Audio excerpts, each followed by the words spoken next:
Hello, everyone. Hello. This is Alexandra Levine live with the America's Pulse Network. Thank you guys so much for being here tonight. You are all in with Alexandra Levine. Our segment one, the DOGE drop. As White House Press Secretary Caroline Leavitt promised the White House press corps, she said there's going to be a big drop with DOGE. I can't say when, but I will let you know. And she dropped it with this first slide, contract updated. And we'll put that up now. Contract update. In the last 2 days, agencies terminated $10 billion wasteful contract with a ceiling value of $250 million and savings of $70 million, including a $14,000 at HHS Gov contract for a quote, executive transformational leadership training program, and a $5.2 million at USOPM contracts to quote, provide strategic advisory and assistance to improve and transform current processes and organizational systems. Well, look at that. Look what they did. They terminated 10 billion wasteful contracts with a ceiling value of 205 million. And they also saved we, the American people, tons and tons of dollars. And here's the second drop that Caroline Leavitt said. DOGE found that immigration, we'll put up that second slide. DOGE found that immigration officials gave asylum seekers work authorization documents just 5 months after they claimed asylum. They could work here as an illegal, knowing it would take years. Did you hear that, guys? DOGE exposed our immigration asylum disaster. That was the tip of the iceberg. Remember when Thomas Homan was the former ICE director under Obama and Trump, and AOC, she questioned him and she said, we need to keep these illegals here and illegals are allowed to seek asylum. And Thomas Homan said, we don't believe in, we believe that illegals come here, but they got to come here the right way. They got to go through the port of entry. That is the law of the land. And he quoted the law of the land. Thank God he's the border czar. But look what DOGE discovered, that people of HHS, people of HUD, people of different departments have been keeping illegals in here for years, allowing them to seek asylum for years and years and years and years, and basically living off the system. This has to do, again, with the Biden-Kamala Harris administration. Thank God, thank the Lord that Joe Biden didn't become the president of the United States again. Thank God that Kamala Harris didn't become the president of the United States. Now, as I've said in previous years, I will never, ever, ever recognize that Joe Biden was the president of the United States, and I will never, ever, ever recognize that Kamala Harris was the vice president of the United States. They were Manchurian candidates. They were basically inducted. We know, and we have confirmed, and I will continue saying it, that there was election fraud across the board in 2020. We're seeing it. We saw it in 2022 as well. We've seen a little bit in 2024 now as well with the Wisconsin Supreme Court judge. That was total election fraud across the board up in Wisconsin. But again, why do these Democrats keep illegals in? Because they know that they can't win fairly. They can't win off we, the American people voters, because they know that the average American doesn't believe in their policies. The average American doesn't believe in what they stand for. The average American doesn't believe in illegal criminals being in this country. Remember, 87% of the people in this country do not support illegal immigrants. They want them out. And they definitely don't support illegal criminals. That's why it's so great that Thomas Homan is the border czar, taking them out, with Kristi Noem as the DHS secretary, taking them out. And our beautiful Secretary of State, Marco Rubio, revoking these terrorists that come into our country illegally, and they start pro-Hamas rallies and pro-Hamas events. And he got rid of them. He said, you've overextended your visa, you're an illegal, you get the hell out. And what do these pro-Hamas people do? Like Jewish Voices for Peace, they freak out and they get buses and buses of people, formed and funded by George Soros, by the way, an anti-Jew Jew, and they get them in here to raise havoc against we the people. Now, Attorney General Pam Bondi is looking into the dealings of George Soros and Alex Soros, because they've committed dangerous crimes against this nation. And also, they're the ones that have been funneling money to push BLM in here, to push the illegal terrorists in here, to bust people in here that don't belong in this country, and to cause havoc for this country. They knew that by Donald Trump becoming the president again, that he was going to get all these illegals out of here, that he was going to combat anti-Semitism, that he was going to work with Israel, our biggest ally. And they're like, this can't happen. So we're going to have as many big rallies as possible. We're going to have a total oligarchy. We're going to start burning Tesla manufacturing factories all over this nation. And that's just the tipping point. It's disgusting. It's disgusting that George Soros and Alex Soros are in this country and they're pushing their socialist, communist, Marxist ideals still as President Trump is the duly elected president. They should know by now that their crap didn't work. They should know that we, the people, didn't vote for that. We, the people, voted against their socialist, communist, Marxist ideals. And we need to continue saying this. By people protesting against DOGE, they are detriments to this nation. What DOGE is doing with Elon Musk is he's calling out the waste, fraud, and abuse. And it's funny. Nobody called Elon Musk a liar. They want to protest against him. And they want to massacre and desecrate Teslas all over this country. It's disgusting. Even Democrats who bought Teslas are burning their Teslas, or selling them, or marking them up. They don't care. They said, I don't care if somebody desecrates my Tesla. That's $100,000. That's $100,000 car plus. I almost said $100,000 a year. It's $100,000 car plus. Those Teslas are not cheap. But Democrats are okay. They're okay with that. You know why? Because taxpayer dollars paid for that. You, the voter, paid for their Tesla that they don't care if it's desecrated or not. But what about you, the average person, who scrimped and saved hard to buy that Tesla, who just loved the idea of having an electronic car? Now you go and you have to be worried that somebody's going to burn your car or desecrate it, or take a hammer and hurt the hood of the car or the trunk of the car, or mark it with a swastika.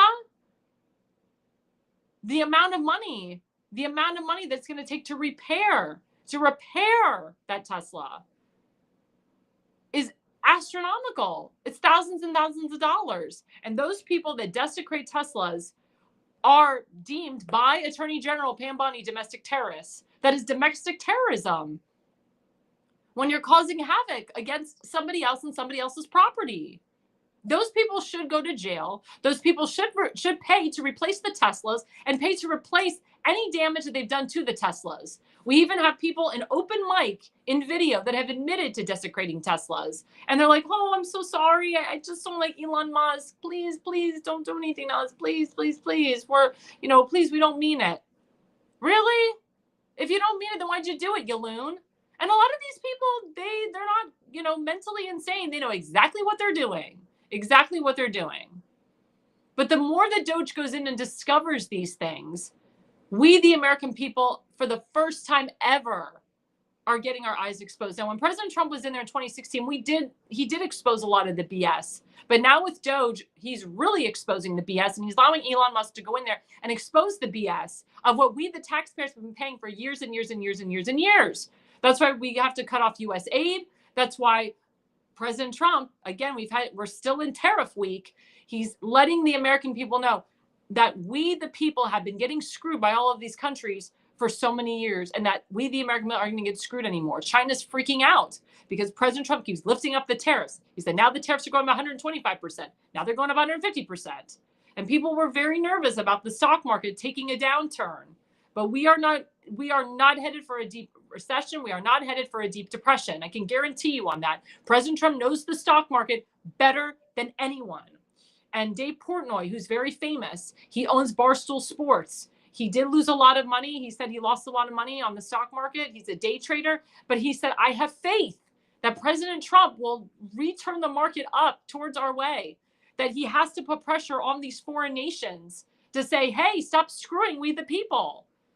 Dave Portnoy never turned on Donald Trump. Dave Portnoy was very happy and pleased to vote for President Trump. Dave Portnoy is a capitalist just like Trump. He gets it. Dave Portnoy has saved so many small businesses. He's raised $50 million plus for the small business. He's actually a very good Samaritan to this nation. And Dave Portnoy said on CNN and after CNN, he said, I trust that President Trump will get our market back on track and I have faith that I will actually, he said he lost $7 million, but the $7 million that I lost, he said it will be on the uptick, and I'll probably gain more than I've lost, which is exactly what happened. So he claims he lost 7 million. He might have exaggerated. That might have been not proof, or sorry, that might have been spin from the mainstream media, but I know he lost a few million. And now he said he raised at least 20 million. He's back on the up. So he lost 7 million, and then he gained 20 million back. That's pretty good. That's kind of like going to a casino in the Bahamas. I have an uncle who's a big slot guy. He wakes up at 2:00 in the morning, does the slots. He'll lose 200 grand. He'll gain 300 grand. He'll lose the 20 grand. He'll gain 100 grand. The trick is to stop. The trick is to stop. When you've regained that 300 grand, you stop. You don't just keep losing and losing your money. But it's the same way with the stock market. Stock markets go up and down. They fluctuate. That's the whole point of the stock market. It fluctuates up and down, up and down, up and down. So it may tank for a little bit. A lot of people lost money in the last couple of weeks, but guess what? Yesterday and tomorrow, it's going to skyrocket up. You just have to watch, because again, President Trump calls these people's bluffs. He works with them personally. He has tons and tons of hotels and tons of golf courses across the country and this world. He knows China like no other. He knows South Korea. He knows North Korea. He knows Taiwan, Vietnam. He knows Scotland, Switzerland, Israel. He knows all these countries because he has tons of hotels that are situated in all these different countries all over the world. So I've always said, trust the process. Trust the president on this. Remember, he's in the process of getting more tax cuts, because his tax cuts will expand after December of 2025, which my friend Stephen Moore put into place with Larry Kudlow. President Trump's an economist. He's a capitalist. He knows what he's doing here. He knows exactly what he's doing here. So again, you have to trust the process.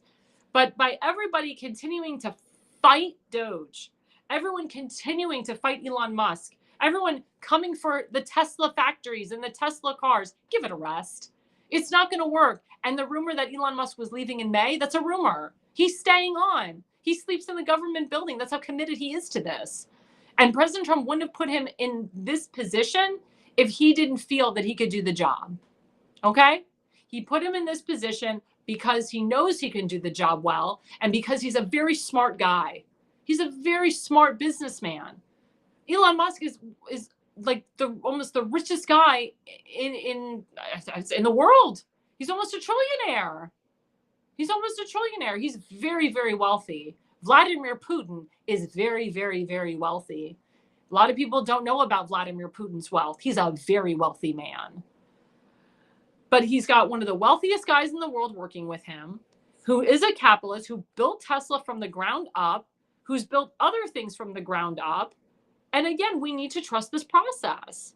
But again, look what DOGE found. They found that these illegals have been staying in America for years, and they should have been kicked out.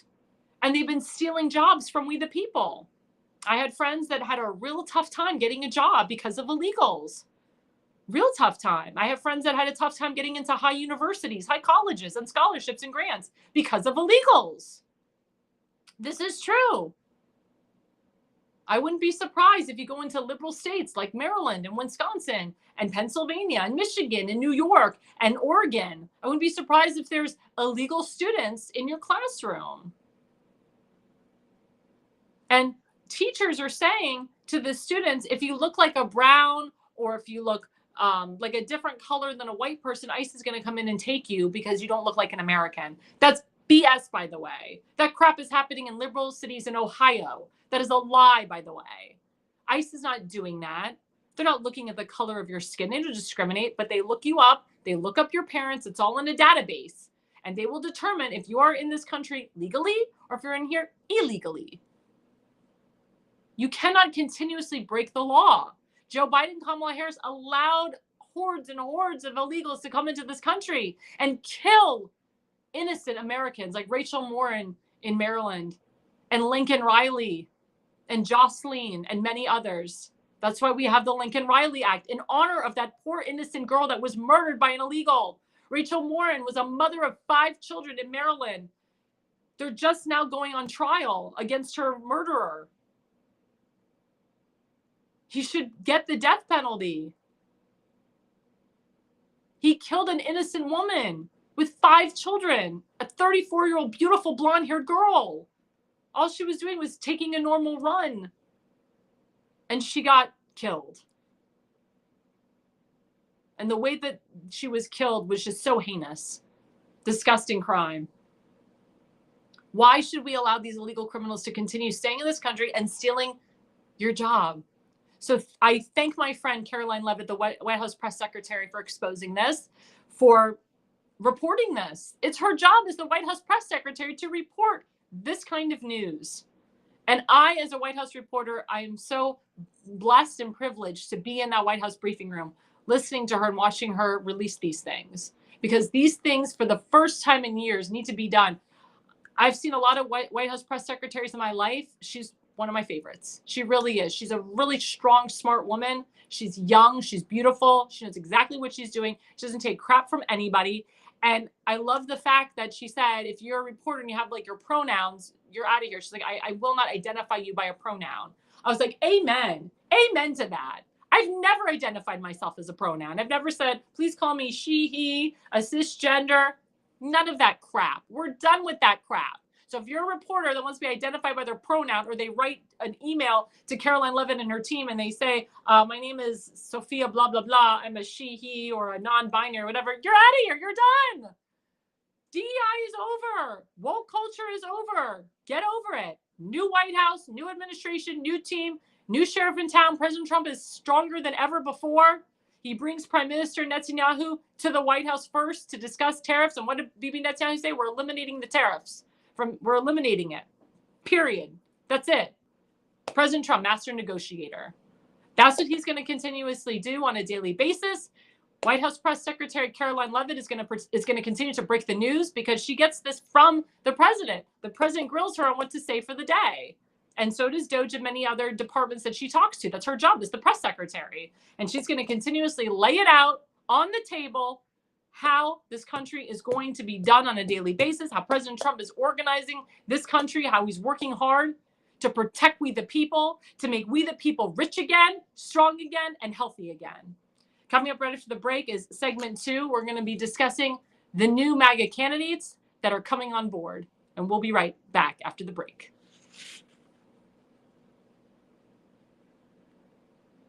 Videotapes that you're no longer able to watch? Need them transferred to DVD, Blu-ray, or your smart device? Baltimore Digital offers professional-grade VHS, mini DV, and high 8 digitizing services. We can also convert Super 8mm film too. Baltimore Digital also provides photo restoration services. Visit archive.baltimoredigital.net. Mention code Alexandra for a 10% introductory.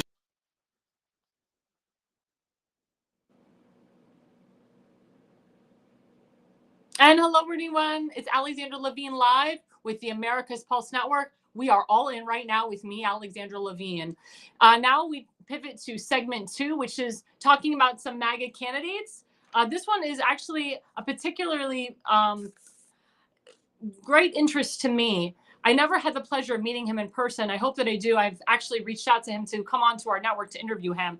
And it's actually Attorney General in Texas, Ken Paxton. And we'll pull up the first slide of him where he says, Attorney General Ken Paxton, it's official. This is on the Laura Ingraham show. I'm running for U.S. Senate to fight for President Trump's agenda and take a sledgehammer to the D.C. establishment. Together, let's send John Cornyn packing. KenPaxton.com.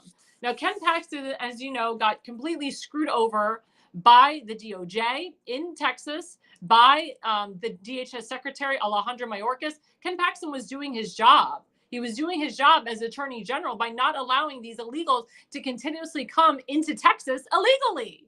And he was working with Governor Abbott on this as well. And Ken Paxton had to go to court, and they stripped him of his title as U.S. Attorney General, and it was a mess. And he had to pay hundreds of thousands of dollars on attorneys. I mean, I hope to God that all of his attorney fees were paid back to him. As you know, when you win a case, you pay the attorney first and then you get paid yourself. But this was hundreds of thousands of dollars that went out to attorneys, and they stripped him of his Attorney General title. Well, of course, he won the case. He won the suit. He got his status back as the U.S. Attorney General in Texas, and now he is on a tear to continue the MAGA movement with President Trump. I can tell you, Ken Paxton is one of the biggest Trump supporters that I know, especially in the Texas area. I know that he has supported the America First agenda even before he was Attorney General. And I know he has a very strong and good relationship with President Trump. Senator John Cornyn, by the way, is known for being a huge rhino in Texas. He hasn't really supported a lot of President Trump's policies. He's kind of pushed back on a lot of the confirmation hearings of the Senate. And a lot of people say he's not the guy that we want continuing on. And we don't feel that he will progress or continue the America First agenda. Also, John Cornyn has been in the Senate for so long. He's been there for so long. And as you know, they don't have term limits in Congress. So the more he stays in power, the people see that his agenda is going to become the agenda that we don't want in the future. Again, President Trump is the head of the Republican Party. He's pushing the MAGA movement hard, the America First agenda hard. We, the people, we mandated the president to do things a certain way. And President Trump needs people in office that will do those things. And if they don't do those things, then we, the people, have the right to vote these people out. And Senator Cornyn should be challenged. And I'll be honest, Senator Cornyn is very scared to be challenged, because if President Trump endorses Ken Paxton, and as you know, President Trump's endorsement is one of the strongest endorsements right now, because again, not only is he the head of the Republican Party, but he's the president of the United States of America. It will sink John Cornyn's career permanently. And as a result of Mr. Cornyn being so nervous, he said in front of reporters, and we'll put up this post, Senator John Cornyn, he said about Ken Paxton, quote, "He's a known con man and a fraud." Again, he said he's a known con man and a fraud. And the Daily Wire put this up, I'm glad, but he said these to reporters outside of his office, known con man and a fraud. For John Cornyn to say that, it means he's nervous. Again, how is Ken Paxton a con man? Wasn't convicted of a crime, didn't go to jail, doesn't have a rap sheet. And how is he a fraud? He's a fraud because he believed in the rule of law. He's a fraud because he combated former DHS Secretary Alejandro Mayorkas, who was a POS, who allowed illegal immigrants to come into our country and illegal criminals and said nothing about it, just allowed them to come in. But Ken Paxton is the con man and the fraud. I hate to say it, when your enemy calls you a con man and a fraud, usually they're the con man and the fraud. That's what a lot of reporters concluded in that press conference. It wasn't even a press conference. It was just a bunch of reporters putting up a microphone saying, "Hey, Senator Cornyn, what do you think about Ken Paxton challenging you?" And he said, "Well, he's a con man. He's a fraud." That's a reason not to vote for Ken Paxton? Because he can't hit on him on his record, because his record is impeccable. He can't hit on him for the fact that he fought for his title as U.S. Attorney General back. But Senator Cornyn, all he had to respond was he's a con man and a fraud. How is that going to go well in a debate, Senator Cornyn?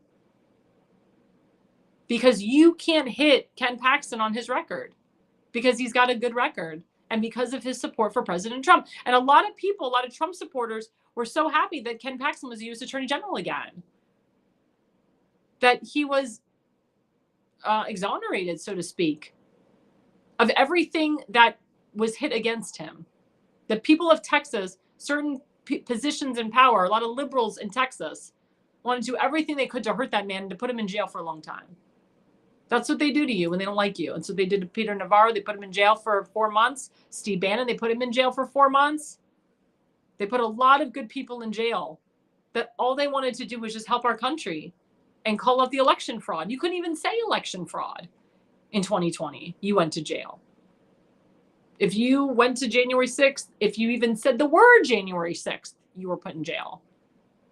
And you were sentenced sometimes 24 years to life, sometimes a year, sometimes years, 6 months, 3 days. Doesn't matter. Going to jail is not fun. Nobody wants to go to jail. It's horrible. Even if you go there for 10 minutes, it changes your life. But Senator Cornyn has some damn nerve by calling him a con man and a fraud. He sounds like a Democrat. But he is known as being a rhino, a Republican in name only. People have said this to me. People have contacted me. They're hoping that Ken Paxton will really give it to Senator Cornyn. They're praying that President Donald Trump endorses him. Because if he does, that's it. Career is over. And remember, President Trump said we're getting rid of all the never-Trumpers, the snowflakers, the rhinos. We're primarying them all out. AIPAC, which is a Jewish organization, they lean more liberal. They're trying to primary out some liberal senators, some liberal Jewish senators out of there. They should really focus on primarying more of the heads of the squad, such as AOC, Rashida Tlaib, and Ilhan Omar. But I challenge AIPAC to try to push Jewish Republicans for Congress. They did not stand by Randy Fine, who is now the congressman in District 6. That's Michael Waltz's old seat. Randy Fine's Jewish. They have not worked with a lot of Jewish Republicans that have run for office because I guess they think they're not going to win. Or, like I said, they're a more liberal Jewish organization. They're not as far left. You know, they told me, because I speak to AIPAC, we're not a far left socialist organization, but we lean more left. And I said, well, what about helping Jewish Republicans? Well, it depends on the district, depends on the state. What about Randy Fine? Oh, he's too conservative, too much of a Trump supporter. That's what they said. AIPAC will not go in there and fully support Jewish Republicans that want to go for it. A lot of these organizations, they need to start pushing the right people in office, but also it's the central committees in Maryland and so forth, the caucuses, the, I always say the Republican parties of the cities and states, the precinct captains. There we go. It's the precincts. Like where I live in Florida, we don't go by central committees. We have precincts. I live in one of the largest precincts in Sarasota County. And we are in the process of recruiting proper candidates. Now, I'm very lucky in Sarasota County. We are a very red county. We used to be more red. We used to be like an R+20. Now we're like an R+8. But we're getting there.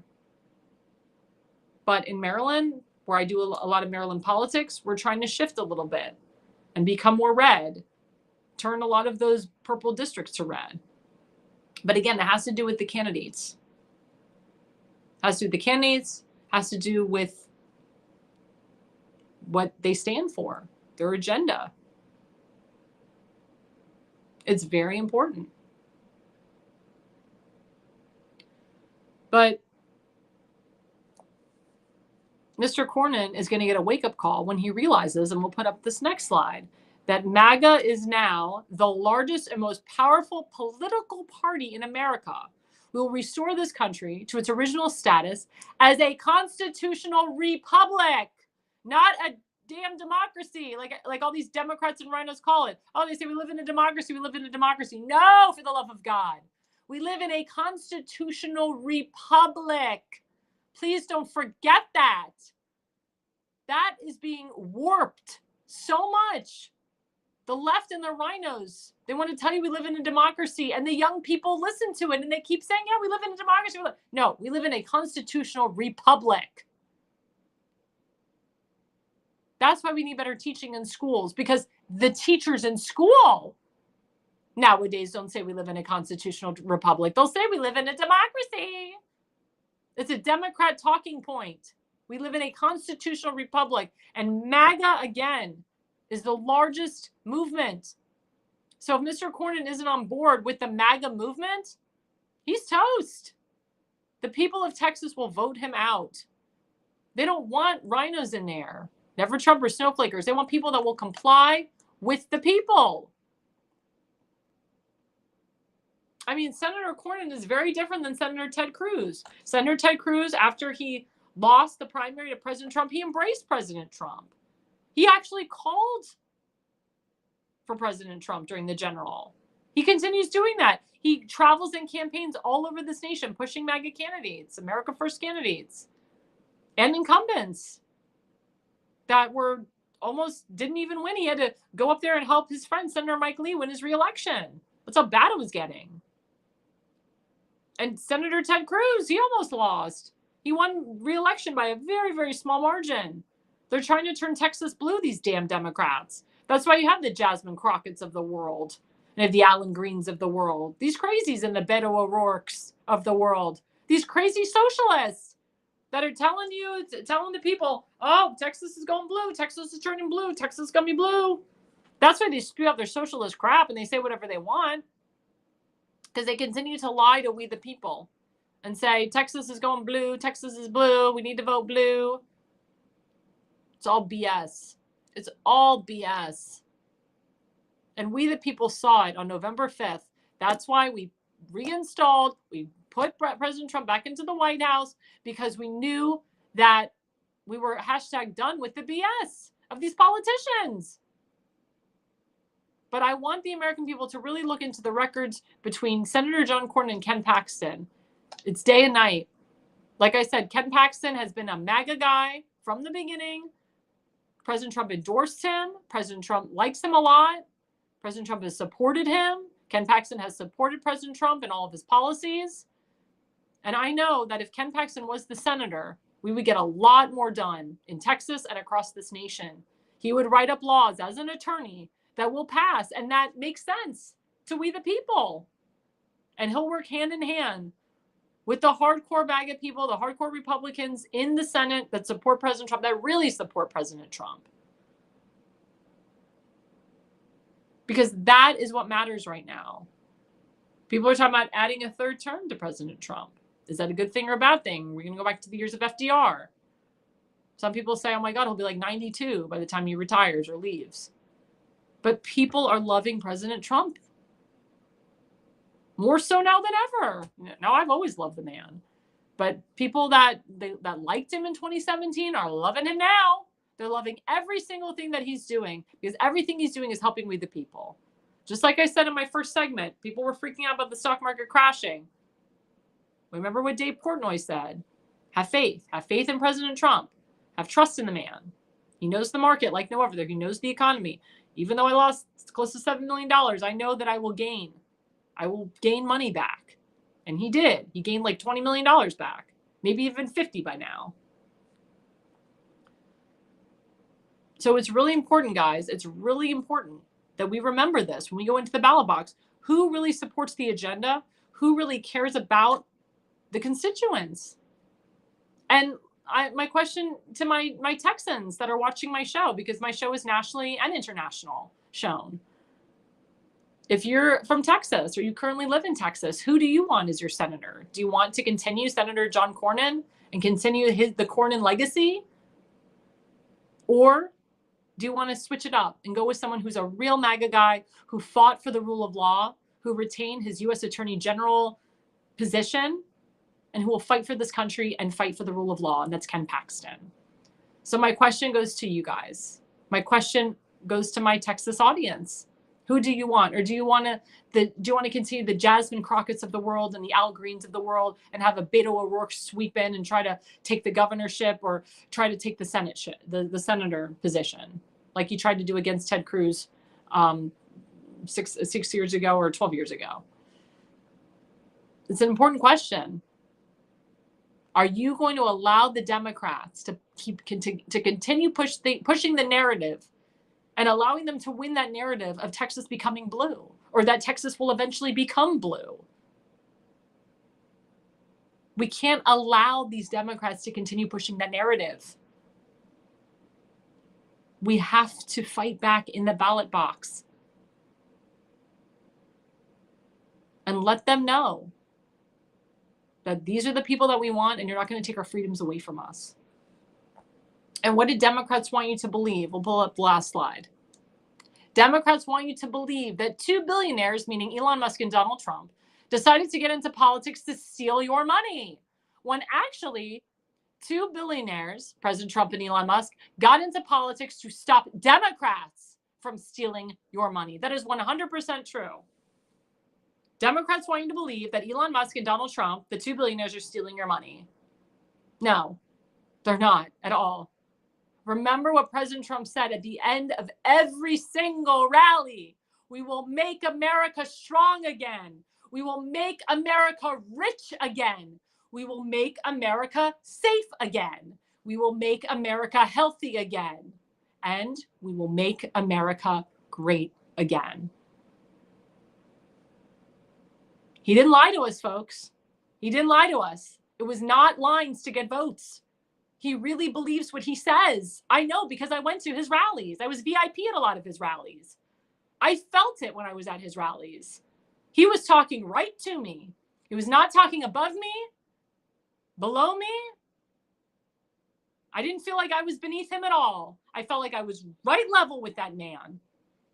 And he says it with such passion and such strength. And I've heard Elon Musk speak as well.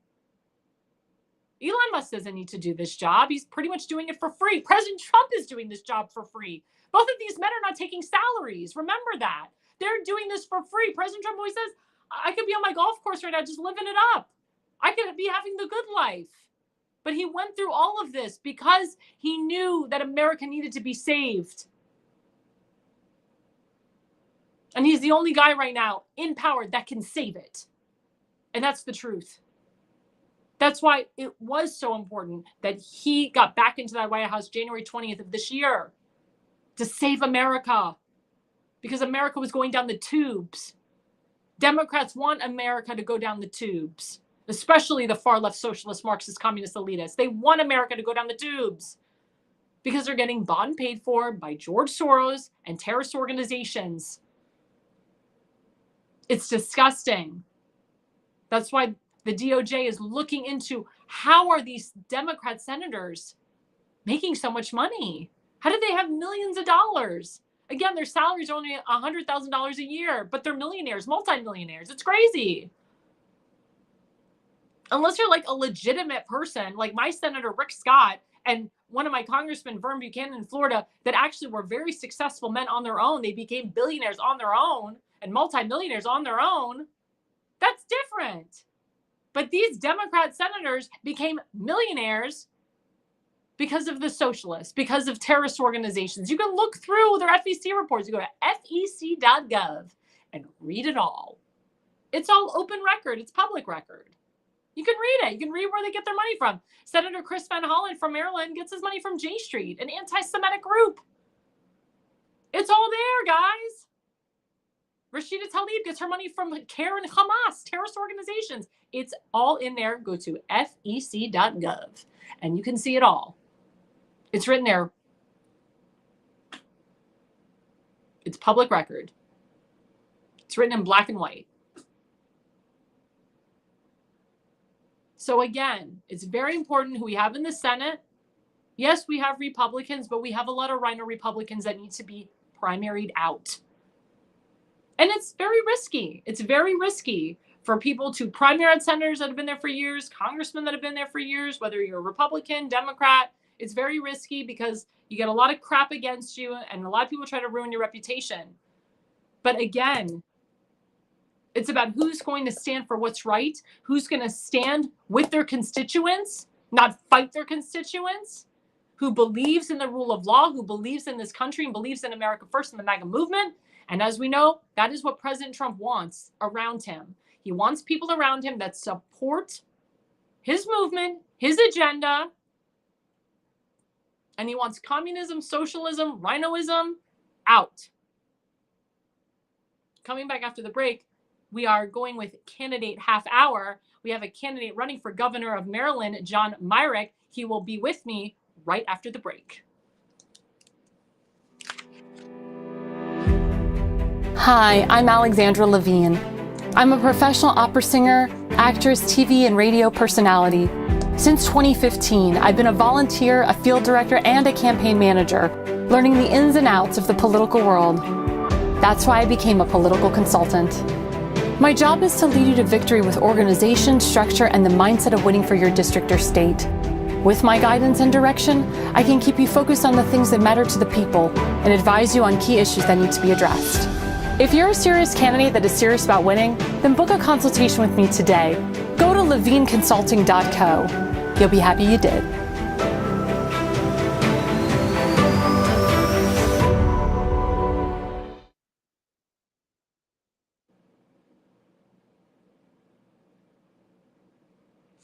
hello, everyone. Hello. This is Alexandra Levine live with the America's Pulse Network. We are all in with Alexandra Levine.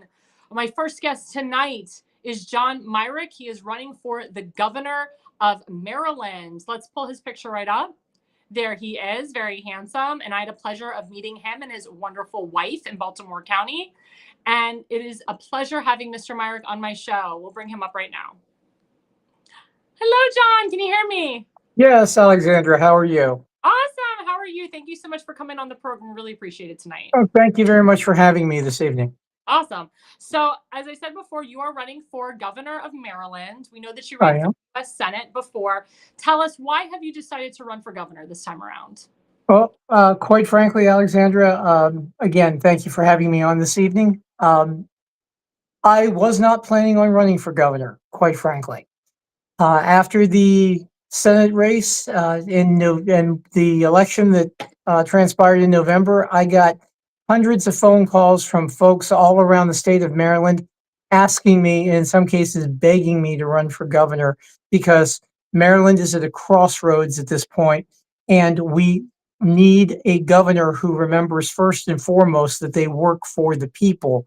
And secondly, we need a governor here that actually understands that the money that's being spent is not the government's, it's the people's money. It's coming from the taxpayers.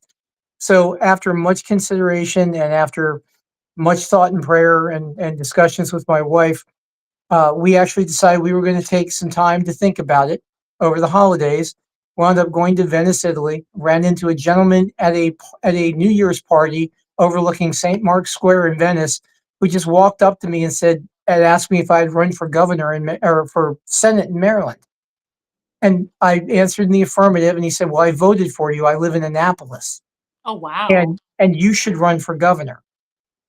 So we took that more or less as a sign, given everything else that was going on. And again, after discussions with my wife, Nancy, she decided with me that this was what we needed to be doing.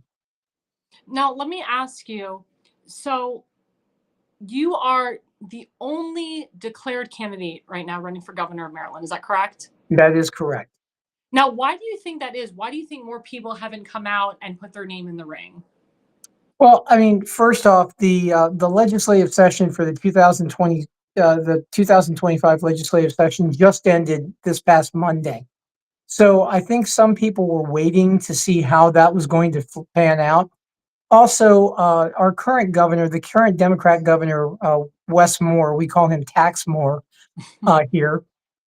He is a very charismatic gentleman, very well spoken, very articulate, uh, and presents very well. So he also is funded or was funded during his last campaign by a lot of outside Democrat money, and even had Barack Obama and Oprah Winfrey come to Maryland to campaign for him. So he is a formidable opponent. However, his popularity in the past month among Democrats even has dropped by almost 20 points. That being the case, and his performance during this legislative cycle and the massive tax increases that Marylanders are facing now, all make him a very vulnerable candidate. So at this point, it's our opinion that we wanted to enter the race as early as possible to give us the time to actually build a statewide coalition and to do the proper fundraising necessary to be able to mount a credible challenge against an incumbent governor that is going to be funded ridiculously well by Democratic interests. Now, as you know, there's been a rumor that former governor Larry Hogan wants to run for his old seat again. As you know, he did end up coming in at the last second, at the last day, at the last moment to run against you for United States Senate, which a lot of people did not like. And Oh, was yeah. disgusting. But there's a couple. So that's one rumor. Then the second rumor is that he may not run as a Republican. He may run as an independent. What say you about that? We've been told that as well, and we have that on very good authority that he is, in fact, going to enter the race as an independent. As you mentioned, his performance during the 2024 Senate race was, from a Republican standpoint, an absolute and utter failure and a betrayal of every Republican value that even the most liberal Republican holds dear. Um, the League of Women Voters and even our local press, the Baltimore Sun paper, who has a liberal leaning, generally speaking, after his debate with the Democrat challenger, Angela Also Brooks, who is now Senator Also Brooks, after that debate, they said their positions were virtually indistinguishable. And given the fact that he lost that race by double digits, which we knew he would, and actually Angela Also Brooks knew he would during that race, and his flipping on positions such as women's reproductive rights here in Maryland. He had campaigned as a pro-life candidate for the Senate in the primary, and literally the day after winning the nomination, put out a television spot stating that as senator, he would work to codify Roe v. Wade at the federal level. So he literally flipped his position 180 degrees out. And Democrats, quite frankly, they wouldn't believe him at that point either. Because if he lied to his own party, what was he telling them at that point? He was pandering to the Democrats. So we actually see Larry Hogan entering the race as an independent as a positive for our campaign. Because with a Republican on the ballot, no self-respecting Republican is going to vote for an independent over a Republican candidate.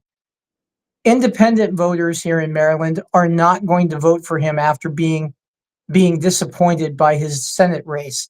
And Democrats who would normally sit this one out may actually vote for him because they just can't pull the trigger to vote for a Republican.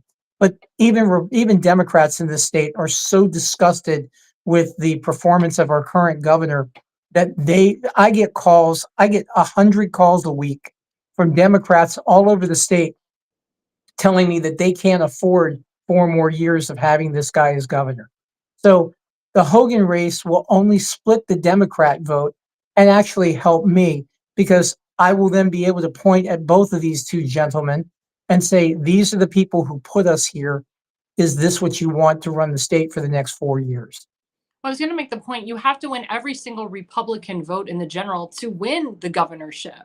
So if Larry Hogan was in there, he wouldn't win every single Republican vote. And we saw that when he ran for the US Senate. But Clearly. also, what we're finding is a lot of moderate Democrats are fed up with the party and they want to hashtag Jexit the Democrat Party and be a Republican.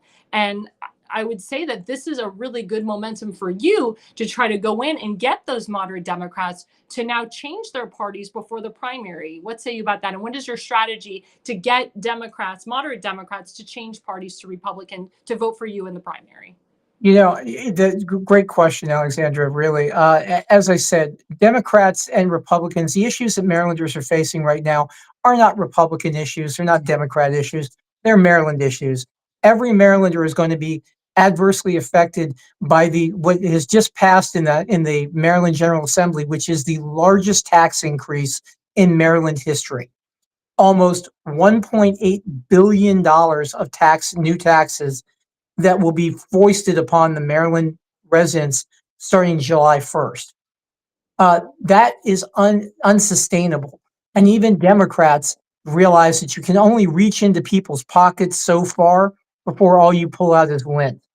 So the moderate Democrats who are looking for a candidate that they can believe in and that they can actually vote for with a good conscience are looking for someone like me, someone who will work for the people. I look to represent all Marylanders, not just Republicans. Yes, I'm running as a Republican, but once I'm elected, I'm not the Republican governor. I'm Maryland governor. And Exactly. I need to represent all of Maryland. And we are going to be we're reaching out to organizations that are traditionally Democrat leaning organizations. I've had good conversations with the Maryland NAACP. We've reached out to AARP here in Maryland, which again is traditionally more Democrat. And we're campaigning across the state, not as a Republican, but as a Marylander. Well, I was going to say, the school board has been really tough in Baltimore County and all over the country. And you have a governor who pushes DEI curriculum, CRT curriculum. As the next governor of Maryland, what is your strategy to combat that, and maybe to get more conservatives in the school board? Or if you can't get conservatives on the school boards, work with those Democrats to say, hey, what you're putting in the classroom is not what's going to help our children in the future. No, and again, a great question. Part of the problem is in the new legislation that was just passed in the Maryland General Assembly takes a great deal of that autonomy that the local school boards has away from the local school boards and puts it under the power of a non-elected state school board. So they are going to be pushing a state curriculum down to the counties and forcing the county school boards to enforce it, or they risk losing state funding under the new legislation that was just passed. So we want to work with legislators, with school boards, with the teachers union, and with teachers and parents to rewrite Maryland's public education system. The current blueprint for Maryland, which was passed about 3 years ago, does nothing but throw money at the problem. And according to the state's own figures, only 25% of that money is actually making it down into the classroom. Maryland 8th graders and 4th graders now read at below the national average. Yet Maryland spends more than 37 other states per pupil every year on education, about $20,000 a student. So we want to scrap this blueprint and work with the legislature, the teachers union, and more importantly, with teachers and parents to come up with a program that actually will teach our students what they need to know to be able to be successful in life. I'm a Maryland public school graduate. I went to Harford County Public Schools. I'm a Marylander. Our current governor was educated in private schools. He has no idea what he's talking about when it comes to the public education system in Maryland. My child was raised in the public education system until it got so bad that we homeschooled her until her senior year of high school. And my granddaughter is a graduate of Maryland public school system. So I understand the problem. I know and I want to work with everyone to fix this, because right now what we are doing is robbing our children of a future. And I will not stand for that as a Marylander, and particularly as governor. Now switching to our veterans, because I know that you're a veteran. The governor is supposedly a veteran. He is. has stolen valor. He got a bronze medal. Then he didn't write he had a bronze medal. Now all of a sudden he has a bronze medal. There's a whole history and darkness into that man if he really is a bronze medalist. But he hasn't really taken care of our veterans. And what he did is he implemented into law in April 2024 to put Section 8 into Fort Howard, which is in Baltimore County. Fort Howard is a historic landmark. It's something I've worked on, and our friend elected official Tim Faisemaker's worked on with me as well. And what we're trying to do is turn Fort Howard into a national park. Why the heck would Governor Westmore, would any governor, put Section 8 housing, which is really to harvest illegals, even though it doesn't say that in the law? That's really the objective behind it.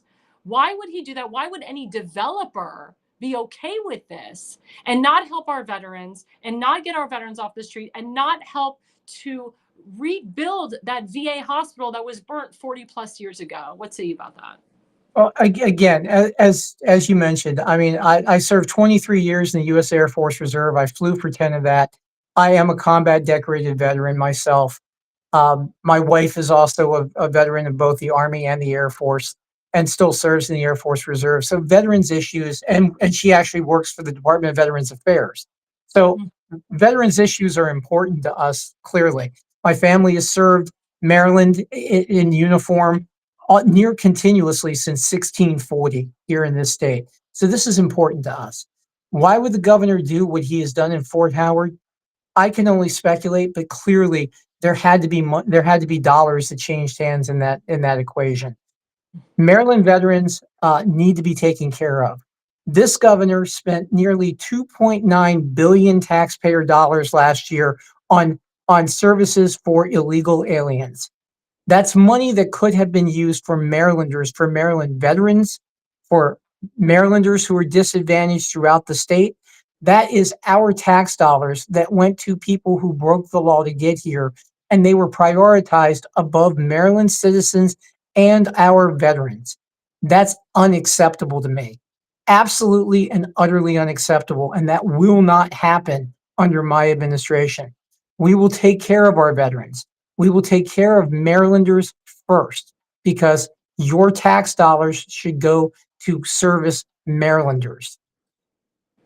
Now, turning to the Francis Scott Key Memorial Bridge, as you know, it collapsed by a ship in the middle of the night. It's the 1 year anniversary. As you know, Governor Westmore has called, when Joe Biden was in the White House, for full federal funding to rebuild this bridge. If you were governor of Maryland, what would you implement? What would be your strategy to rebuild this bridge? Well, again, clearly the Key Bridge tragedy is beyond words. Obviously, it affected all of us. My family, my father's family was from Dundalk. My mother's family from East Baltimore. I've driven across that bridge thousands of times myself. That bridge is a vital lifeline in the economy of Maryland.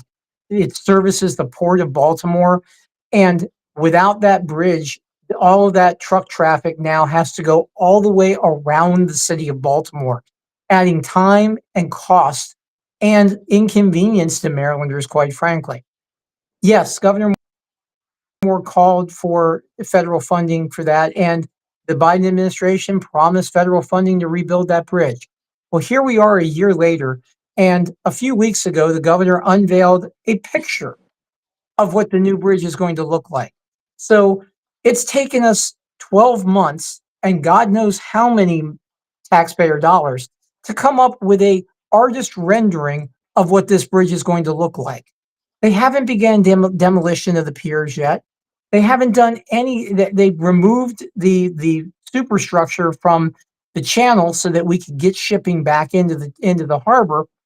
But this bridge, a year later, is still just sitting there derelict. That's unacceptable. I will work with the current administration and the current U.S. Department of Transportation to fast track the rebuilding of that bridge. You know, the governor under the current plan says the new bridge will be open in 2028. So you're telling me it's going to take us, what, half a decade to build a bridge? We built the entire U.S. interstate system in 4 years. When Governor DeSantis was faced with bridges that collapsed in Florida as a result last year of hurricanes, his engineers were able to rebuild those bridges in months, not years, months, even though the U.S. Army Corps of Engineers told them it would take them years to rebuild them. He brought in crews and they rebuilt them in months. There's no reason that can't be done here in Maryland as well with the Key Bridge. And I will work with the federal government to make that happen. Now, shifting to the height of anti-Semitism that's going on all over Maryland.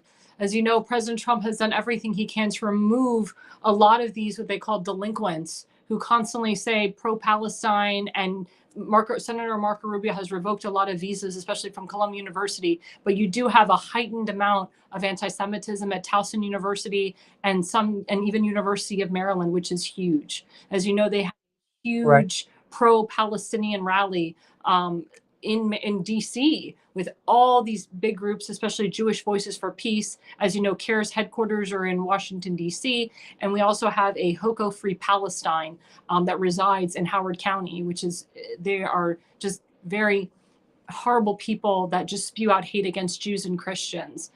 As the next governor of Maryland, what is your strategy to combat the anti-Semitism that is on college campuses and even just in everyday spaces? And again, the anti-Semitism we've seen, the uptick in anti-Semitism we've seen in this country should alarm everyone. Everyone. You know, as a Christian, it alarms me. No one should face this kind of hatred and this kind of animosity.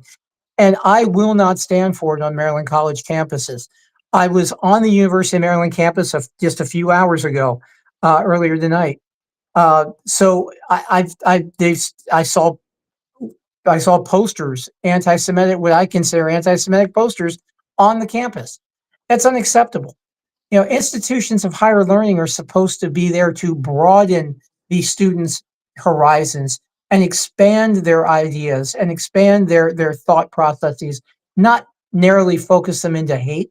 Hatred is unacceptable anywhere in the state of Maryland. It will not be tolerated under my administration. I will work diligently to ensure that our college campuses, particularly, are free from anti-Semitic hatred, and for that matter, hatred of all people. This is not the place for it.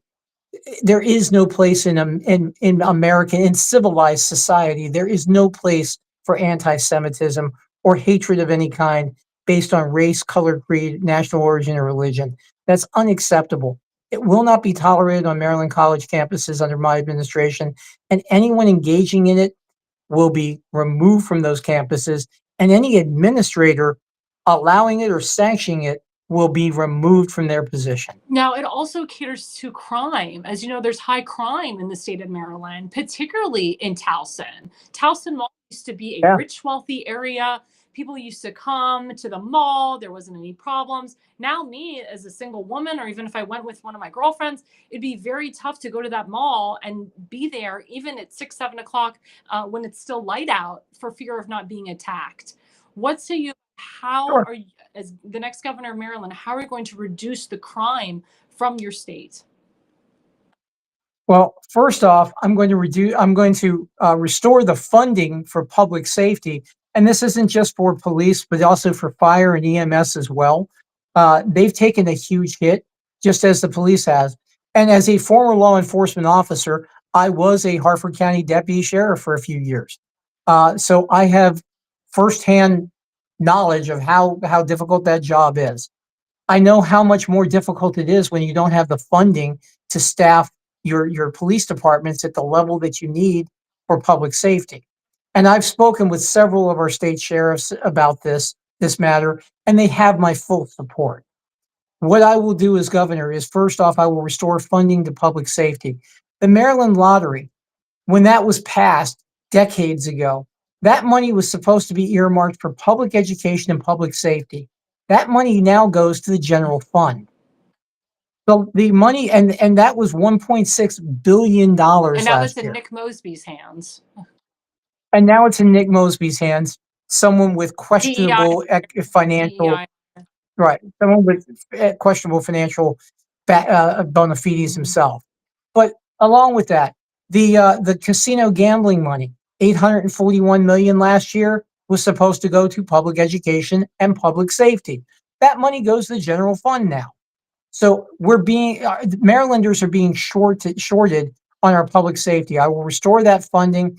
I will also work with the new superintendent of the Maryland State Police to create a Maryland State Police task force, and we will fund that task force where local jurisdictions will be able to request assistance for high crime areas, basically to saturate those areas with police activity so that we can restore the rule of law to these communities in Maryland. And once the rule of law is restored, those task forces will move on to the next place in need. We can do this, and it can be done, but you have to dedicate the resources to do it. Well, I will also reinstate or work to reinstate the Maryland Law Enforcement Officers Bill of Rights.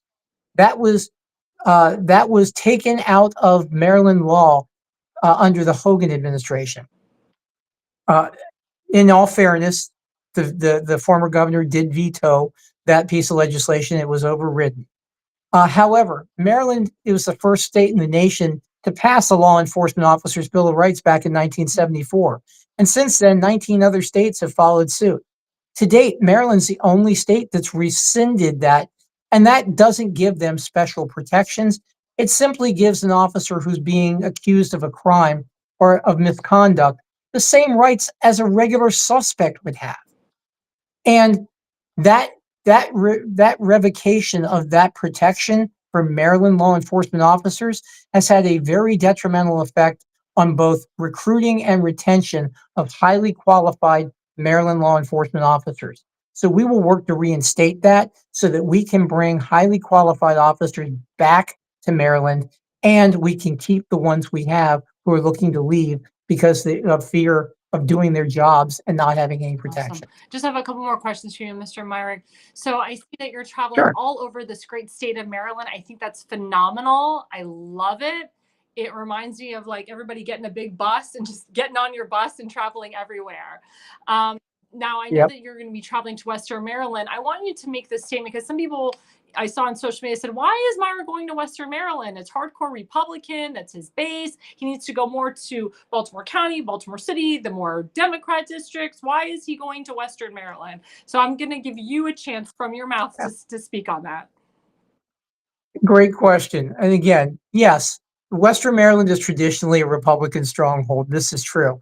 However, Western Marylanders are Marylanders, and all Marylanders need to understand and know that their governor cares about them.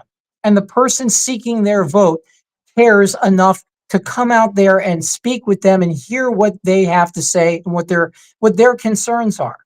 The state of Maryland does not end at South Mountain, nor does it end at the Bay Bridge. People on the Eastern Shore have felt disenfranchised for years. People in Western Maryland the same way, because Republicans tend to just automatically assume that they're going to get those folks' votes. So they don't think they have to work for them. Well, that's not me. First off, I'm not a politician. You and I have talked about this. Politicians talk about problems. Public servants solve them. I'm a public servant. I loathe politicians and I loathe politics, quite frankly. But Maryland needs a governor who will work for Maryland. And the people in Western Maryland, I want to hear their concerns. Maryland has a wonderfully diverse dichotomy of landscapes, of concerns, of people, of economic situations, and all of them need to be understood. All of them need to be represented by the governor of Maryland. And that's what I'm going to do. I'm going to Western Maryland, as you said, this Saturday. I'll be in Oakland on Saturday morning. Saturday evening, I'll be in Hagerstown, listening to Marylanders. In a few weeks, I'll be back over on the Eastern Shore. This week alone, I'm in 8 different counties That's amazing. This week. That's amazing. And I work a full-time real job as well, folks. I'm not doing this just full time. I work a real job during the day, and I come out on the weekends and in the evenings, and I listen to the concerns of Marylanders, because that's what it takes to do this job and to do it right. And a governor that refuses to do that has no business sitting in that seat. And I do want to make the point to my viewers that I saw Mr. Myrick in Baltimore County. He's been to Frederick County. He's been all over. He'll be hitting Montgomery County. He's been traveling all over the place. And it's actually good that Mr. Myrick is going to Western Maryland now, because he is the only person declared. And when other people come in, we don't know who else is getting into that race. They'll remember the first person who came to visit them. They'll remember you, John. I know that they will. Yeah. I hope you're right. I hope they do. And I intend to make that impression upon the folks of Western Maryland while I'm out there. Again, during my Senate campaign, my very brief Senate campaign, I waited very long into the process to enter the Senate race, waiting to see what Governor Hogan was going to do.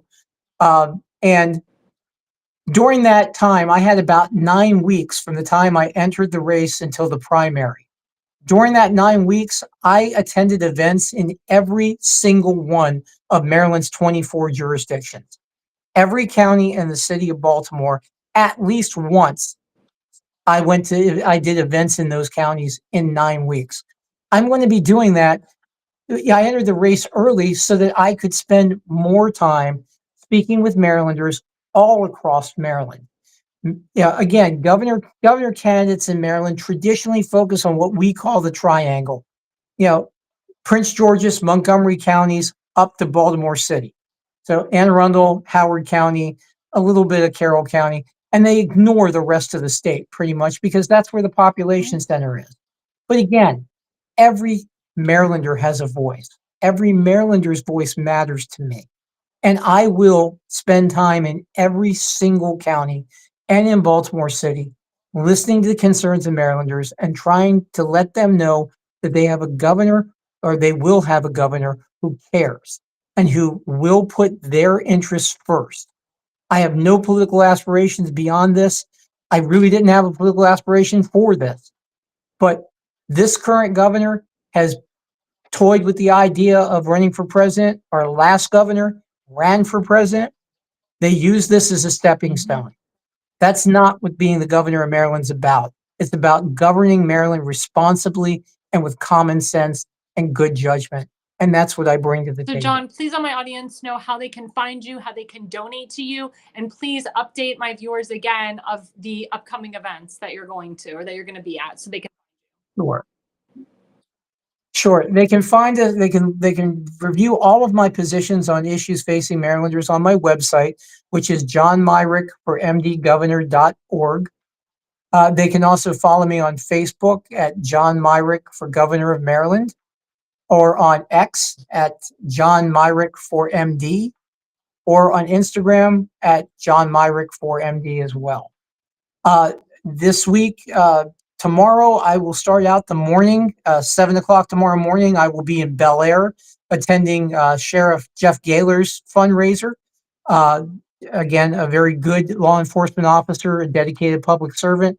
We will be supporting our down ballot candidates, including our sheriffs, members running for House of Delegate and the state Senate as well.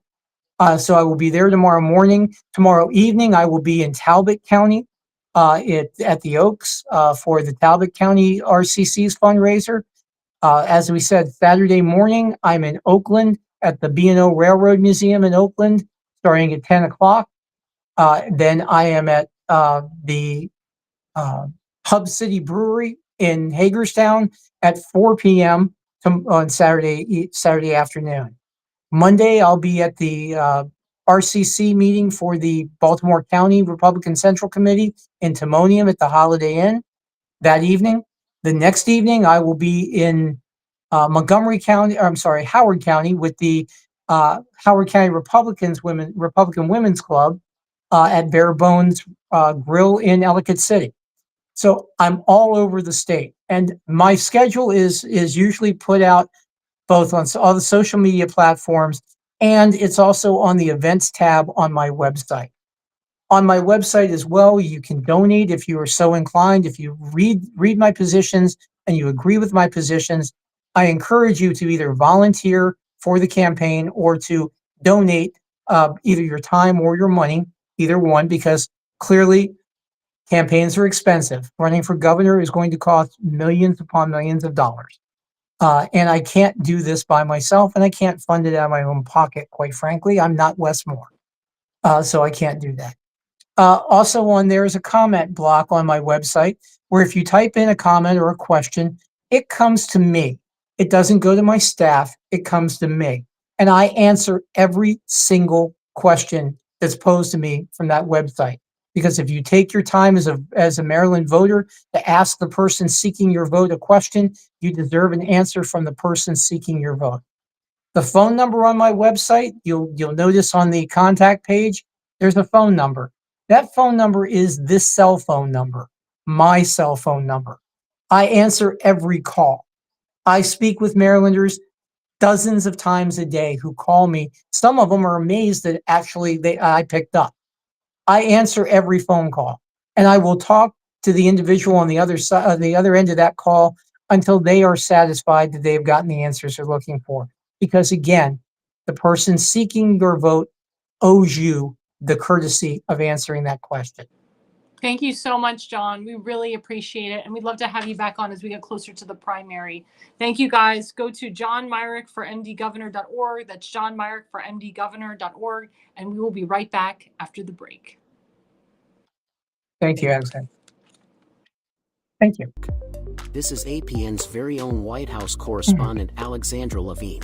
Hello, everyone. This is Alexandra Levine with Alexandra Levine Live on the America's Pulse Network. You are all in with Alexandra Levine. We are still waiting for someone from the White House to come out and tell us what transpired between President Trump and Vladimir Putin on that call today.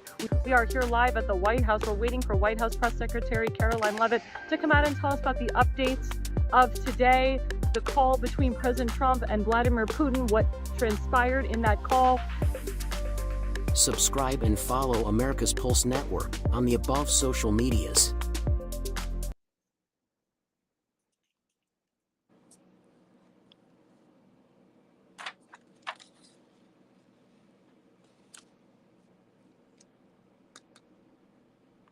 And hello, everyone. We're back. I'm Alexandra Levine live with the America's Pulse Network. As you saw, I am the White House correspondent for this amazing network, which means I get to go into that White House briefing room with our fabulous White House press secretary, Caroline Levitt, and I get to go on the White House lawn with our fabulous, wonderful president, President Donald Trump, and many others. So we just had a great guest, John Myrick. He's running for governor of Maryland. If you're interested in talking to him, getting to know him, donating to his campaign. That man has been traveling all over the state of Maryland. Go to John Myrick for mdgovernor.org. That's John, M-Y-R-I-C-K, for mdgovernor.org.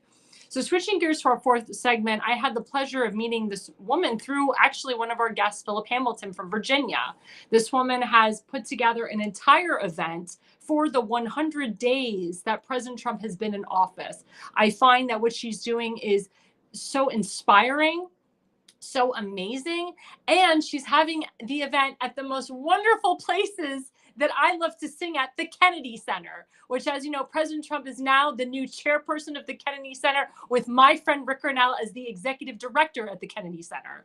And President Trump said, we're going to get the Kennedy Center back in check. We're going to have operas there. We're going to have musicals. The woke culture of the Kennedy Center is going to be gone because, as Rick Grenell found out, and as I already knew, the Kennedy Center is broke because woke culture came in and took it over. And I remember when the New York City Opera House, the New York City Opera, when they closed down in New York City under the Obama administration, it was painful for opera singers such as myself. And it was painful for opera lovers all over the country and the world that would come see the New York Opera. And then people weren't going to the Metropolitan Opera House because it was too damn expensive to go because the economy was in shambles. Now President Trump wants to go into the Kennedy Center, make it better, make it richer, make people come in and have them enjoy the beauty of the musicals, the beauty of the opera.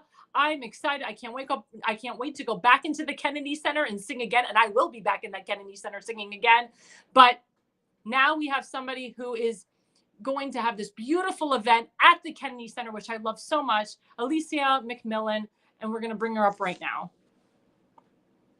There it is. America's Back, celebrating President Trump and you, April 29th, 2025, at my favorite place, the Kennedy Center. Now, I know she's having some big special guests there. I can't confirm. I don't know if she can confirm tonight President Trump is going to be there, but I would love President Trump to be there because this is a moment. This is a moment. Hey, thanks for coming on. You look great. Hello. Thank you for having me. Awesome. So you're having this amazing event at one of my favorite places, the Kennedy Center, which I sang at for many years and acted at for many years. So thank you so much for having it at my favorite place. So tell us about how you came up with this idea and why are you deciding to have it at the Kennedy Center? Of course. Well, personally, I've been a day one Trump supporter since he first announced that he was running in 2015. He's the first person that I ever seen running for office that truly inspired me. It made me feel like if he could run for office, then I could also be involved in politics. So I supported him all throughout 2016, his first term. I supported him in 2020. That's when I started to get politically active, I guess. I volunteered for his campaign. I knocked doors for him. I myself ran for office. And then we saw what happened after the 2020 election. And I was personally devastated. And I couldn't believe that something like that was happening. And so I was really hoping and praying that he would be back. I was hoping he'd be back a lot sooner, but we have him back now. So when I saw that he was running again, I was very excited. And I wanted to make sure that I did whatever I could do this time around to make sure that he got elected for sure. Up to election day and even after, if God forbid there was another election fiasco. So after he was elected, I was, of course, really looking forward to him coming back. And I was thinking, everyone's looking forward to this. This is something that both sides are wanting to cover. There's people who are very happy to be seeing him back. And then there's people who are very upset, for lack of better words. And there was a big buzz around the first 100 days. So I started thinking, I'm like, well, after the first 100 days, what do people do? Do they just have the first 100 days and then, media makes all these stories or, keeps close tabs on it? And then what? So I thought, why not celebrate? Why not celebrate President Trump? He's back in Washington, D.C. He won this election by over 25 million votes, which is more than he won in 2020, as well as more than he won in 2016. Each election, he continues to get.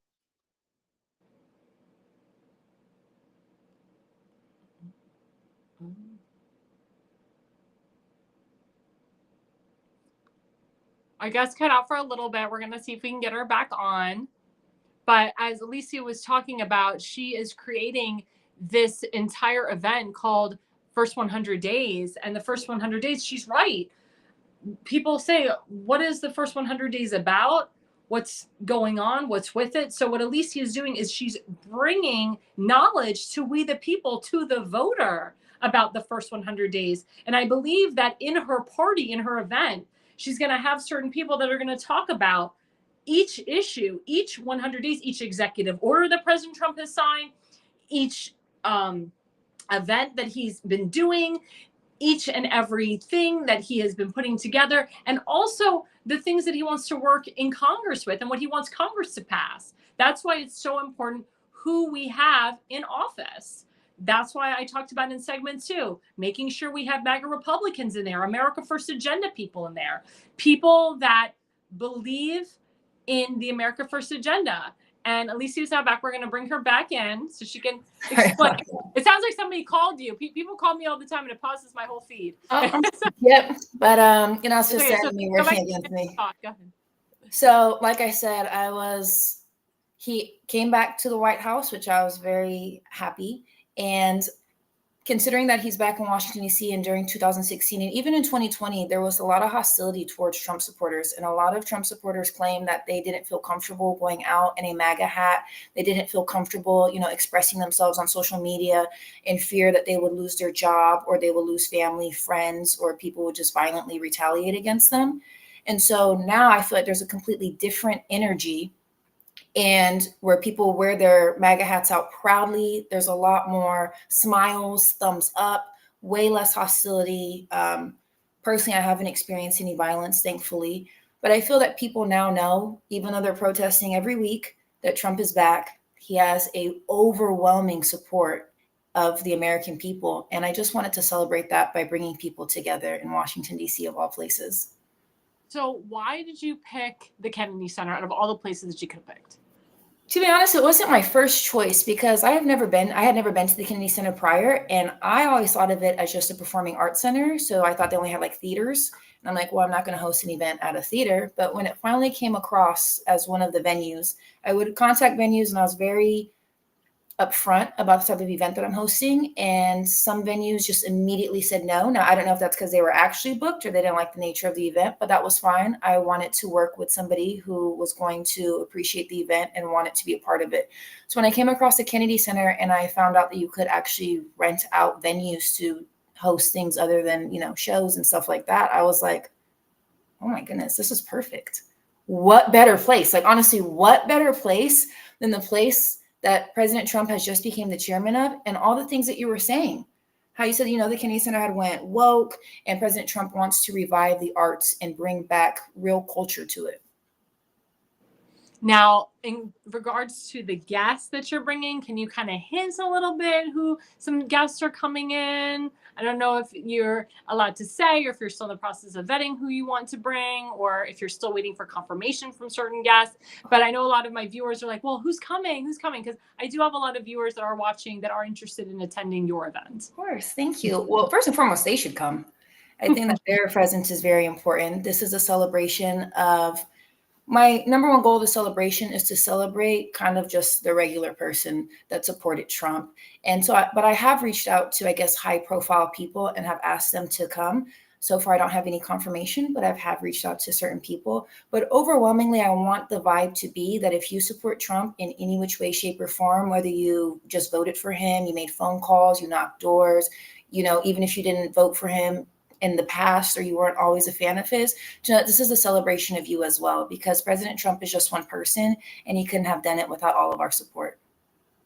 Is there a hint that maybe President Trump is coming, or have you reached out to his That is the goal. I have reached out to President Trump, and if there's anybody else that can reach out to him, I would absolutely love that. I'm really hoping that he either gets to him in the White House or at the Kennedy Center of all places. He could be there one day saying what's on the agenda and says, hey, there's this whole celebration for your first 100 days. I've reached out to Rick Grinnell, would love to have him there as well. And so fingers crossed, I'm saying my prayers, and in my opinion, anything is possible. So it's a very good chance that he could show up. Now, are you personally putting out some of your money towards this, or are there big major donors that Republican or MAGA people would know that are putting their money into this event? So the money that has been put into this event has been personal funding and the funding from friends and family and people who have purchased tickets. Wonderful. That's wonderful. And can you just tell my audience the tiers for the pricing? I know it's on your website, but just to kind of give us like a ballpark of the tiers. Of course. It's called like a grassroots event. It's just been put together by true patriots, true supporters of me, as well as the vision. For my ticketing, there is a happy hour. And so there's 3 different tiers: a gold member, official member, and patriot, spells GOP. And the difference between those tiers is just the time that you're able to enter into the event. And then if you do get the patriot, which is the highest tier, then there's like a reserved seating area. Now, I know that there's media inquiry as well. So tell us how, in regards to media coming in, are you vetting certain media? Is all media allowed? Are you only having the new conservative media coming to your event? How is that process? How do you do that process? Well, I really want the people who like and support Trump the most to be a part of this event. Now, if there is somebody who wants to cover the event and they might not be the biggest Trump supporter, I am open to having them. But my first priority is to get the people that want to be there, love Trump, and want to add to the celebration. And what are you currently doing now to advertise the event? What social media platforms are you using to advertise the event? So I have a website, and then I also have an X account as well as an Instagram account, and it's also on Facebook. Okay, so so tell us the website, the X account, and the Facebook. So the website is called first100party.com, and then that is the handle for all other social medias. Oh, awesome. So it's just First 100 Party for X as well as for Facebook as well? And Instagram, yes. Instagram as well. Awesome. And what is the best way for us to push your message out? What is the best way for viewers to get involved with you and what you're doing? The best way to get involved is to check out the website. There's ways where you can put in for special guests, guest speaker, media inquiry, or you can just inquire in general. My email address is also on the website. So if you'd like to reach out, I would love to have any and all contributions to this event. Because like I said, this is a community organized event. So I know that all of us are very unique and we have our own stories and our own things that we can bring to something like this. So regardless of who you are, what you've done, in my opinion, I think we're all special guests. We all have something special we can bring to this. So whatever your backstory is, however you'd like to contribute, I want people to contact me and let me know, hey, I'm so-and-so, I've done this, I can do this. Sometimes you go to an event and you don't really feel like you're a part of it. It's been put together, but you don't really have any input, or, you just kind of wait till it happens. And then even while you're there, you're like, okay, like this is nice, but there wasn't a real effort to make you feel involved. Now, just a couple of questions. So before you cut off, I kind of emphasize that, the importance of this event is the first 100 days. And you'll probably have people come and speak about the executive orders that President Trump has signed, the things that he's done, maybe even reiterate the presidential speech that he gave to the American people. What say you about that?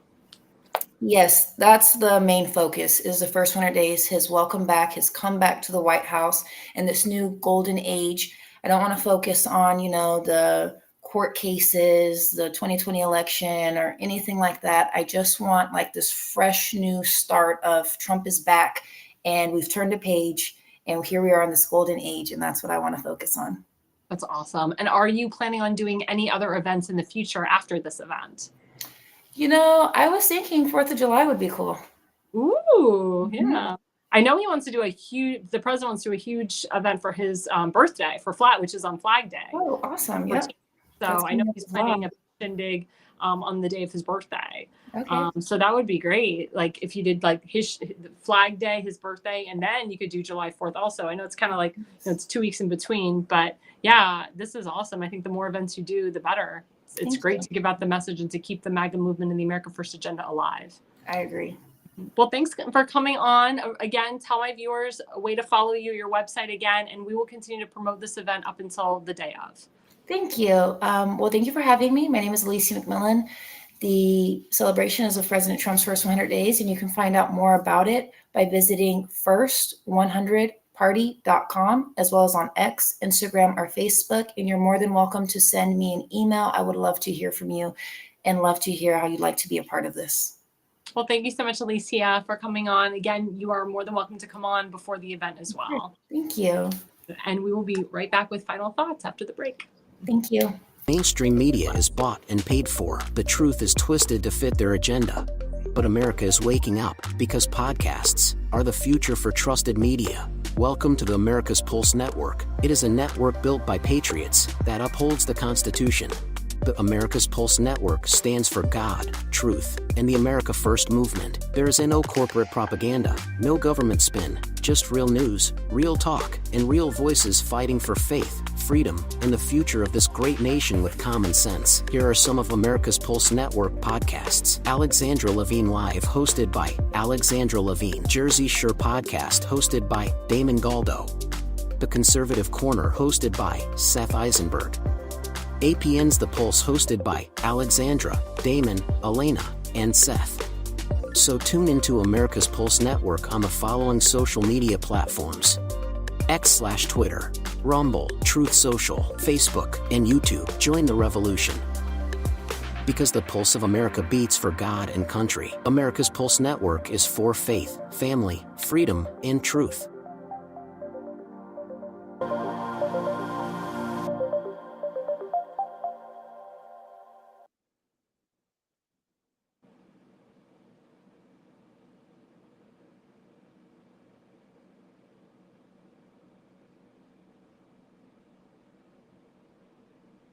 Well, hey guys, it's Alexandra Levine live at the America's Pulse Network. We just had a great guest on segment 4. Her name is Alysia McMillian. She created the First 100 Days Party. She's going to have it at the Kennedy Center on April 29th in the evening. Please go to first100party.com, first100party.com. It's going to be a big shindig at my favorite place to sing at the Kennedy Center.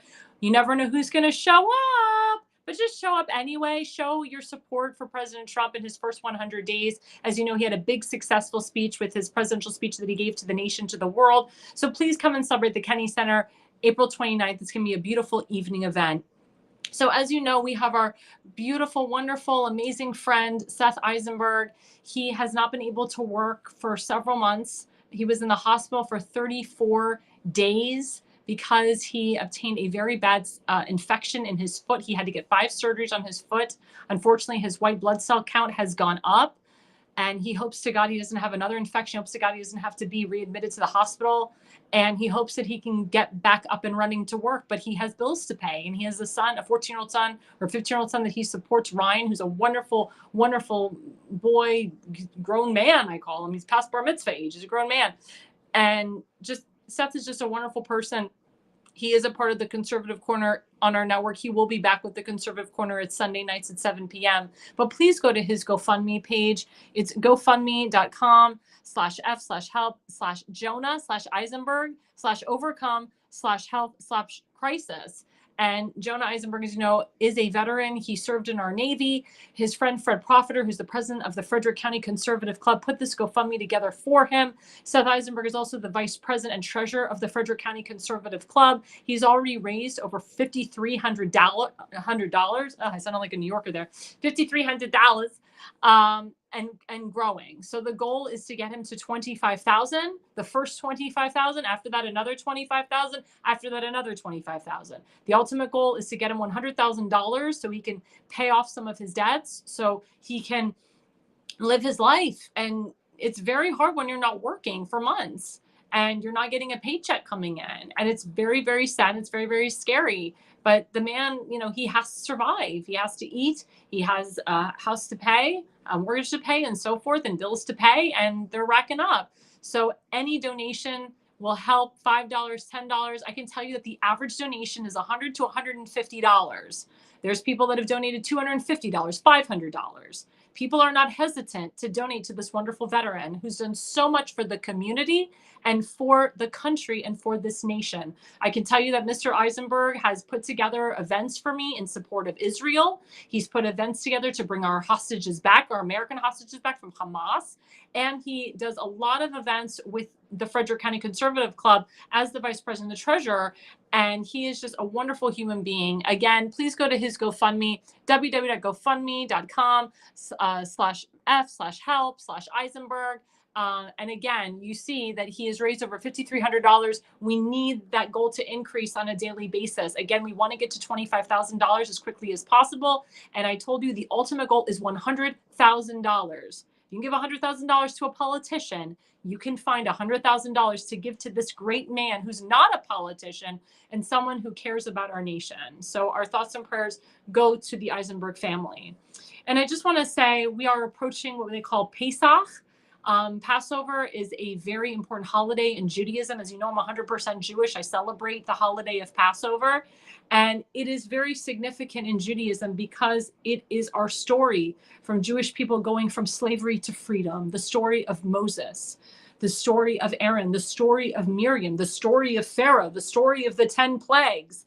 If you haven't read it, whether you're Jewish or non-Jewish, I advise you to go pick up the Torah, pick up the Old Testament, and read the story of Passover, read the story of Moses, how he didn't know that he was Jewish until God came to him. And God said, you are the person that is going to lead the Jews to the promised land, that's going to lead the Jewish people into freedom, which he did. And God talked to Moses. As you know, I did a tribute to Val Kilmer. Val Kilmer was the voice of Moses and God in the cartoon Disney movie, The Prince of Egypt. I encourage you all to go watch that movie. It was a great movie. I saw it in the movie theaters with my parents. I saw it on TV. You can watch it on YouTube. It was a great movie. It was a great adaptation of the story of Moses. And the story of Moses was a real story. It wasn't fake news. He was a real guy, real dude. And what he did was real. And we need to honor this history. And again, instead of learning CRT and gender identity, pick up the Torah, pick up the Bible, pick up the Old Testament. Read it this week. As you know, not only are we going into Passover, but this year again, we are meshing two holidays together. We're going to be meshing Easter, April 19th through the 20th. Passover starts April 12th to the 20th. That's 8 days. In Israel, they do it in 7 days. It's called the diaspora. But we have Easter blending in, just like we had Hanukkah and Christmas blending in this year, which is so beautiful. So if you have friends that celebrate Easter, bring them to your Passover Seder. It's actually very traditional to bring non-Jews to your Passover Seder. My mother used to do that for many years. And as tradition, I used to go and to Easter dinner or Easter Sunday with my non-Jewish friends. And that's how you blend the religions together. And that's how you grow as one. You don't have to talk about politics during these holidays. I'd advise you not, unless the people in your family, like my family, they all support President Trump. They love President Trump. We have no liberals in my family. So if you want to talk politics with like-minded people like yourself, that's fine. If not, I would encourage everybody to just have a nice Passover, have a nice Easter, enjoy the company, enjoy being with your family. I advise everybody to try to be with a family member on these holidays, whether you celebrate them or not. Holidays are a time for people to come together. And I pray for everyone that is fighting. I pray for Americans that are fighting. I pray for Israelis that are fighting. I pray for anyone that is fighting for a good cause. But I pray for anybody that is not going to be with their loved ones during Passover and Easter. We pray for them. We also memorialize the fallen. I know it's going to be very hard for me not to have my grandfather again at the Passover Seder. He used to sit at the head of the table, and it's really hard. And we keep that seat open, actually. We keep that seat open because we want to remember him. We want to memorialize him. And if you do have a loved one that won't be with you during this Passover, this Easter, memorialize them, speak about them, speak well of them, and cherish them and honor them forever. And that's what Passover and Easter is all about. It's about bringing families together. It's about freedom. It's about our First Amendment rights, to be honest with you. And after, the Jews went from slavery to freedom, later on they obtained the 10 Commandments, which is the laws. It's the Jewish laws, because the Egyptians didn't have any laws. They didn't have any laws until the 10 Commandments came down. And that's why it's so important that we all talk about these holidays. We read about these holidays and we celebrate together. And that's what this is about. So again, if you're celebrating Passover, safe travels. Again, it starts the evening of April 12th into the evening of April 20th. And then, of course, people that are celebrating Easter, we do it on Easter Sunday to Easter Monday, the 19th through the 20th. Some people celebrate even after the 20th. They'll celebrate on the 21st. And we hope that this is a time where all races, religions, and creeds to come together and we all work together as one. And thank you guys again so much for being a part of this network. Again, I'm Alexandra Levine with Alexandra Levine Live. I'm the White House correspondent for this network. Please follow us at America's Pulse Network on Rumble. Follow us at America's Pulse Network on X. At America's Pulse Network. We will be coming into Facebook at the end of this month. And don't forget to follow our shows. We have the Jersey Shore with Damon Galdo.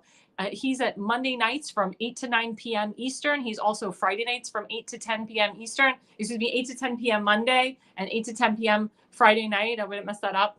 And then we are going to start with our new show, The Pulse, which is going to be Wednesday nights from 8 to 9 p.m. We'll let you know when that is happening. It'll probably be either the end of April, the beginning of May, but we will keep you posted on when the start of that show is. It's going to be an amazing show. It's going to be an hour jam-packed with multiple different guests. We're going to have a rotating set of guests. We're going to have myself, Damon Galdo, and Seth Eisenberg. We will be the originators of the show. And then we'll have two multiple guests that'll be rotating. Elena Barbara will be one of them. And we'll have many others. Tim Fazenmaker will be a guest as well. So that's going to be great. So please stay tuned for that show. That's going to be an amazing show. And of course, don't forget to follow me, Alexandra Levine, on Facebook, on X at Alexandra Levi20, at Truth Social, AR Levine 85, on Instagram, AR Levine 85, and of course on my YouTube at Levine Consulting. Again, don't forget to go to levineconsulting.co. If you're a serious candidate who's thinking of running for office, please go to levineconsulting.co and book a consultation with me today. And again, please, everybody, be safe on the holidays. And the reason you listen and the reason you watch is you are no idiot.